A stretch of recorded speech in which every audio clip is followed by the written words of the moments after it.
Clé numéro 5. L'addiction s'installe en général entre 14 et 25 ans, parfois même avant. Au stade initial, on découvre un plaisir intentionnel ou accidentel. Après cette première fois, une consommation occasionnelle s'installe pour reproduire ce plaisir et pour l'explorer. À ce stade, la pratique reste ponctuelle, contrôlée, limitée dans le temps. Puis l'habitude s'installe. On découvre que le plaisir apaise et que ponctuellement, il devient un remède.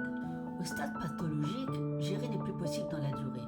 On n'est plus du côté de la dépendance, on passe du côté de l'addiction. La fragilité initiale s'aggrave et le cercle vicieux se renforce. Ce qui compte, ce n'est pas tant la quantité de porno consommé que la manière de consommer.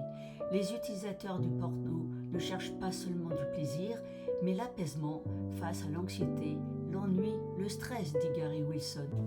Un retour en arrière est difficile. On peut être un consommateur régulier sans être addict, mais à l'inverse, on peut être un consommateur occasionnel tout en étant addict. Une fois installée, une addiction sévère ne disparaît jamais d'elle-même. Alors comme exercice pratique, posez-vous la question. À quel moment mon addiction a-t-elle commencé? À quel moment ai-je perdu le contrôle? Une des clés pour s'en sortir, selon Carlo, c'est d'avancer pas à pas. Alors Carlo, aide-moi à travailler sur moi-même, à mieux comprendre ce que je traverse pour y remédier.